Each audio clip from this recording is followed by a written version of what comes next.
Um, okay, guys. This is Module 9. And as far as the review goes, uh, there's a lot of sections here that you'll need to practice. For instance, dividing polynomials, that'll come up. The division of polynomials, that'll come up. But you'll mostly be using that for the methods of finding zeros of polynomials. So I will say that dividing polynomials is going to come up, and specifically dividing polynomials using regular polynomial division. So go in and practice that. But I'm not going to focus on that for this review. I really just want to make sure you understand how to find and factor polynomials and their zeros. So I'm going to go into the methods part here and just kind of looking at some of the questions, not all of them, for 3 through 9. So, we start off with, I'm going to look at question 3 for a minute.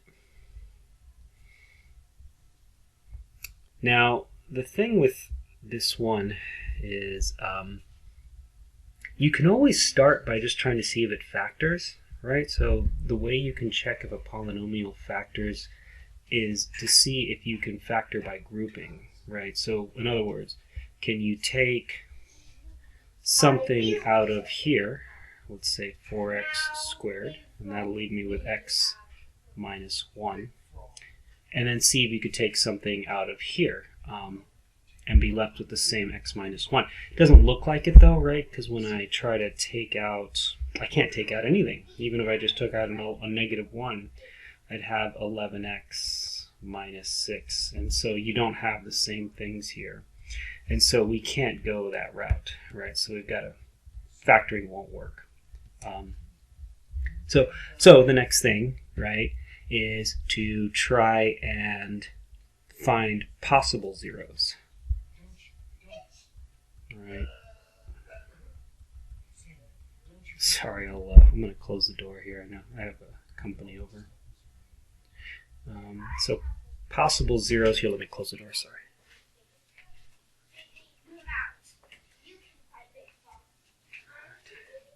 All right. So you take the last term and divide it by the first term. I'm going to write that over here, 6 over 4. And you look for factors. All right.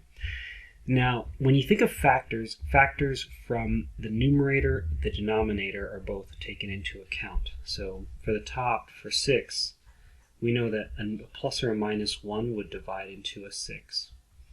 A plus or minus 2 would divide into a 6. And what I mean by divide is it ends up being a nice outcome, right? So 6 divided by 1, that's a nice number. It's 6. 6 divided by negative 1. It's a nice number. It's just negative 6. So we're looking for basically the factors of 6 that work. And so those are all the factors. Now there's more factors, right? So for instance, with the 4 on the bottom, I could say that plus or minus 1/4 is a factor, right? And then all the factors of 4, which is really only 2, so plus or minus 2, right? And then, you could continue, and I'll do it for this problem, but I'll suggest not having to do it each time. You do combinations, right? So you look for combinations of the 1, 2, 3, and 6 with the 1/4 and 1/2. So for instance, if I look at 2 over 4, let me write that down here. So looking at this one and this one. 2 over 4, that's 1/2, which we already have, so we don't need that. Let me look at 3 and 4, which is 3 over 4, and that's not in here, so I'll say plus or minus 3/4. So we have that. Looking at this one here, plus or minus 6 over 4, which is 3/2, and I don't think we have that, so plus or minus 3/2 is another factor. And I think that's it. You could do the same thing with the 2, with the 1/2, right? But I think you're going to get the same combinations there. And then essentially they'll all break down to these numbers. Now, here's the thing. You don't really need to go this far each time. Typically you'll find a 0 right away with the 1, 2, 3, or 6. But let's start checking those. So let's check x equals 1. So I'm going to do synthetic division for x with the 1 there, and I need to set up my, Need to set up my synthetic division with the values inside. Okay. Now, bringing down, let's go through this. This is going to be 4, 0, 0, negative 11. You can already tell right away this is not going to work because you're hoping to have a denominator of, or excuse me, a remainder of 0, right? So let's take a step back. And let's try again with negative 1, right?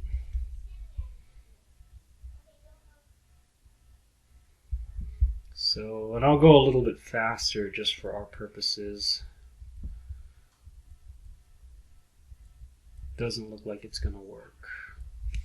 So let's erase that and try 2, which is the next value here. So 4, 8, 4, 8, negative 3, negative 6, and 0. So good. So x equals to 2 is a 0. So when we enter the zeros for this, 2 is a 0. That's going to be helpful. Now, the nice thing is once you factor, though, the remaining values below are the remaining polynomial to work with, right? Again, try to factor, or you could go straight to the quadratic formula if you want to try to factor. I'll do that over here. Multiply the first and the last to get negative 12 and break that down to two numbers that add to the middle. And I think 6 and negative 2 would work. And multiply to negative 12. So let's break up that middle. So 4x squared plus 6x minus 2x minus 3. I'm going to take out a 2 and an x. That's going to leave me with 2x plus 3. And I'll take out a negative 1 with the second 2. So it's going to give me 2x plus 3. You want the same thing left over. So in this case that we have that, which is great. So 2x minus 1 times 2x plus 3. Where did that come from? I took the two factors that it was able to take out, so 2x and negative 1, and take those two out. Or another way to think about it, you're taking out that 2x plus 3. It's like you're factoring it out. And when you do, you're left with 2x minus 1. Now, equal to 0, I can separate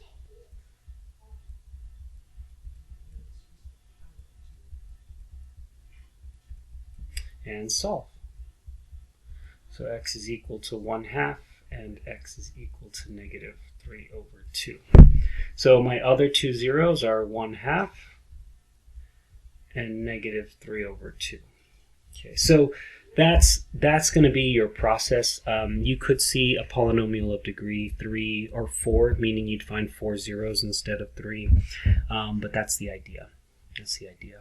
So I'll save this one, but let's look at another one here. Let's look at 4. Actually, is there anything higher? No, they're all degree 3. Let's look at that one's finding the zeros, which is fine. This one could be a little more challenging because it seems to be missing. So let's try that one. Let's do number 5.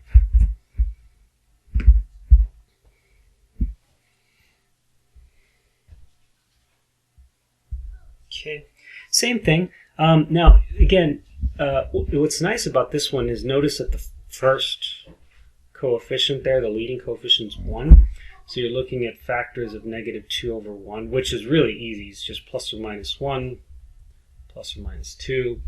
And you could just start with 1, right? Now, when you do the division, you have 1 for the x cubed, 3 for the x squared. Since there is no x, you need to put a 0.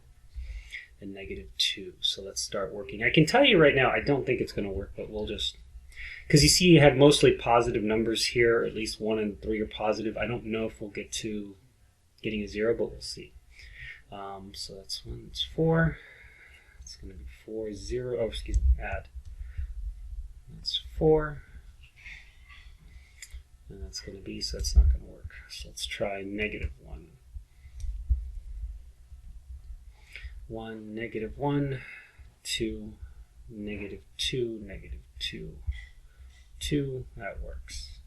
And we're left with x squared plus 2x minus 2.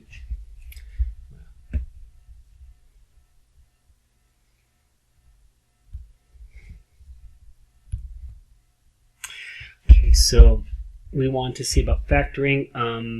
I don't think this one factors nicely, but we can use the quadratic formula here. But you can always check to see if it factors. Looking for two numbers that multiply to negative 2 and add to negative 1, or to 2. I don't think there's any one, but 1 and negative 2 and negative 1 and 2 neither work, so that one can't do. But we use a quadratic formula, so x is equal to 2 or negative 2 plus or minus the square root of 2 squared minus 4 times 2. Ooh. Oh, something happened here. I'm not sure what I just did. 2, so yeah, 4 times 1 for the A times negative 2 for the C. All over 2 times A, which is 1. Okay, so simplifying.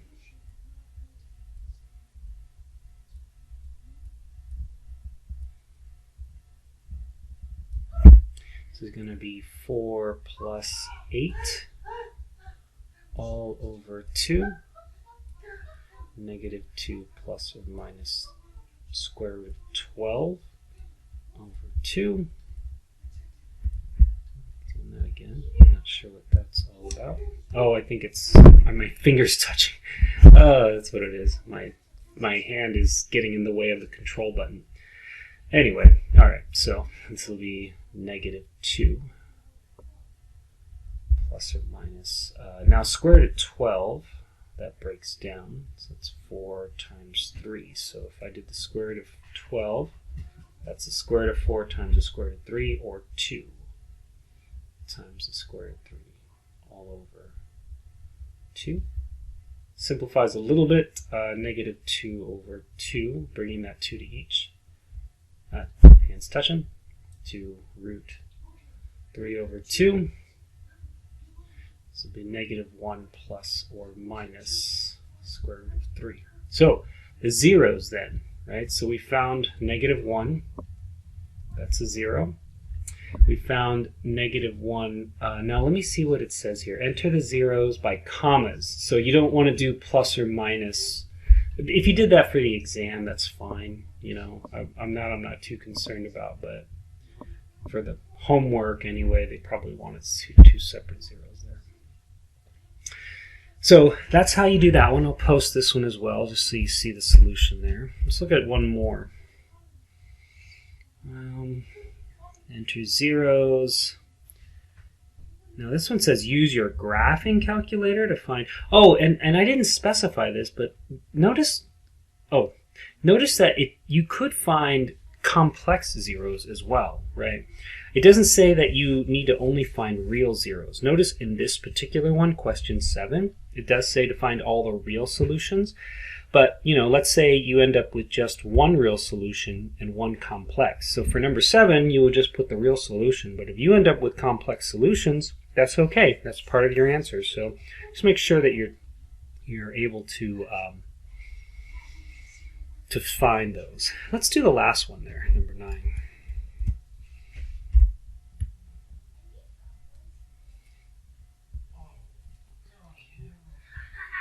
All right, so same thing. Now here's the thing. When it comes to they're big numbers, right, when you think of the factors. So 30 over 9. I wouldn't bother doing the fractions. Really just focus on the numerator. So the plus or minus 1, 2, 3, 4 doesn't go into 30, but 5 does, 6, 10, plus or minus 10. And I'll just finish it to 215. Goes into 30, and then 30 itself. And there's more, right? But focus on just on the whole numbers, because that's what we'll be checking mainly. I'm going to do a -1. I have a feeling that the +1 won't work, but you can check just to make sure. So 933, -54, and 30. 9 comes down, -9. This is going to be 24. -24. Oop, not going to work, I think. Oh, yeah, the negative, okay. And then if I add, that's going to be too big. It's going to be -78. So I don't think that's going to work. Okay. Let's try, I guess, would 1 work? No, I'm going to try 2. 18. Oh, what am I doing? 9, 18. Doesn't look like it's going to work. It might get too big, but we'll see. This is going to be 11, 51 times 2. That's going to be 102. Yeah, it's way too big, because this is going to be 54, but if I multiply by 2, that won't work. Let me try -2. This is going to be 9, -18. And this is going to be 33 minus 18, which sometimes I do things in my head and sometimes I don't. That's all right, it's 15. This is going to be -30, and again, way too big. Yep, so let's try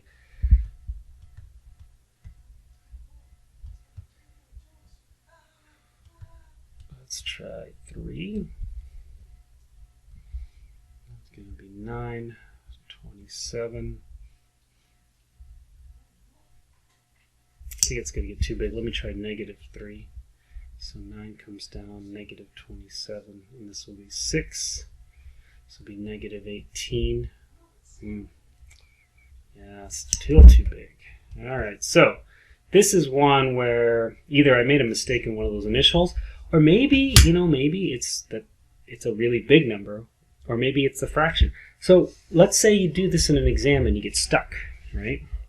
What you can do is you can go to the Desmos calculator and you can try to graph it. So let's do that, right? So because you'll have the Desmos calculator. Let me go ahead and type this in. So y is equal to 9x cubed plus 33x squared minus 54x plus 30. All right. Oh, okay, so it's -5, right? So looking at this here, you can see there it crosses the x-axis at -5, so we know that that is a 0. Oh, let me go back here. So let's go to -5. Now, here's the thing. Let's say, for exam purposes, right, you just look on Desmos and you just write down all the zeros, but you don't show any work. You won't get credit for it, right? The whole point of this is for me to see that you can determine zeros by using the synthetic division process and our rational zeros theorem, right? That's kind of what we've been taught, at least in this class.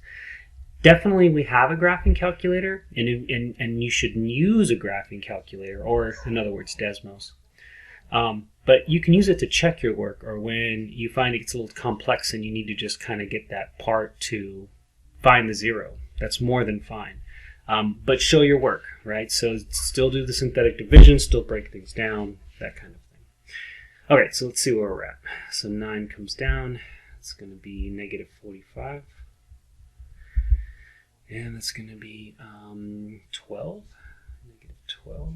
This is going to be positive 60. And this is going to be 6. That's going to be negative 30. And that's going to give me my 0, which is great. And so now I have 9x squared minus 12x plus 6. And I want to find the zeros, right? I found negative 5 is a 0. Let's find the remaining. Notice that they're all divisible by 2. If you find that there's a common factor, oh, they're not all. The 9. All right. Let's see here. Can I factor this? I'm going to try to factor this, but that may not work. So 9 times 6 is 54. Break down 54 into 2 numbers that give me the middle. I don't think there is anything, because 54 is going to be 2 and 27, which is 3 and 9, which is 3 and 3, and that doesn't really work for any of those, so I'll use the quadratic formula. So x is equal to negative, or positive 12 since it's negative up the outside, plus or minus the square root of b squared, so negative 12 squared minus 4 times 9 times 6 all over 2 times a, which is 9. Oh, it is all divisible by 3. That's okay. I didn't even see that. Sorry, I was mumbling. All of these are divisible by 3, so you could have divided a 3 out before doing the quadratic formula. It just makes my numbers bigger, but, that's fine. Okay, so let's simplify this a little bit. So 12 plus or minus square root of 144, 9 times 6 times 4. Oh, no. 9 times 6 times 4. 216 minus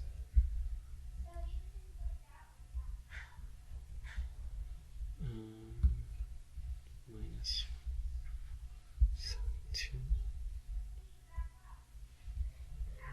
18.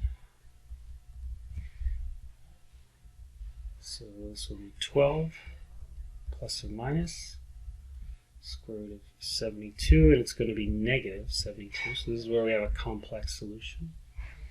So let's see what 72 breaks down as. 2 and 36. Yeah. 2 and 18.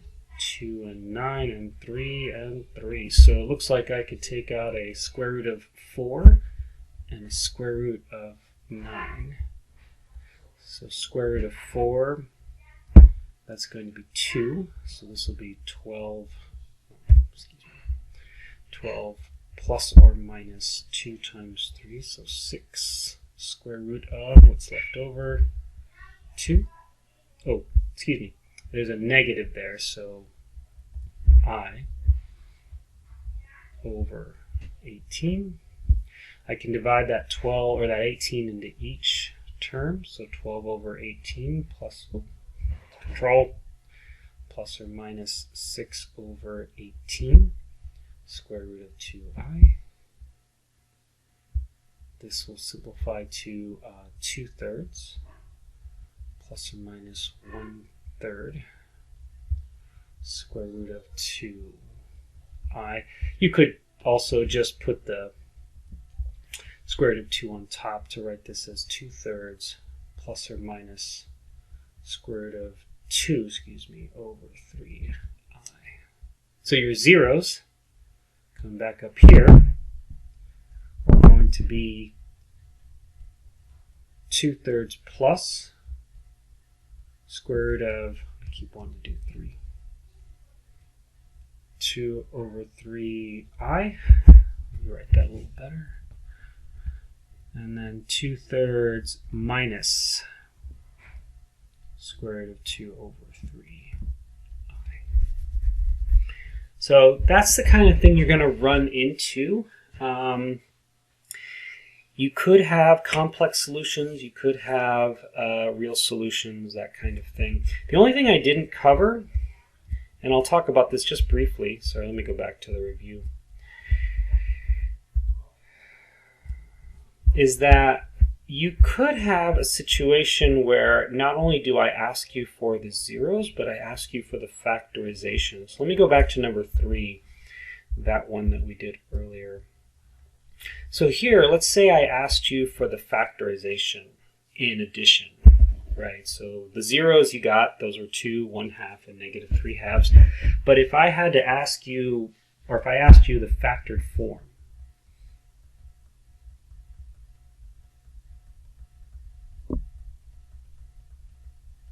right? That would be taking all of your zeros and turning them into factors. So in one way, you kind of did the work here. Once you get to here with factoring that quadratic, you've got 2 factors. The only remaining factor that you didn't account for is x equals to 2, which gives you a factor of x minus 2. So your factors would be x minus 2, and then the 2 remaining factors, 2x minus 1, and 2x plus 3. So something like that could come up, or ask you the factored form after you've found the zeros. But mainly I mainly focus on finding the zeros. Anyway, I hope all this helps. This is Module 9. I'll come back with Module 10 soon.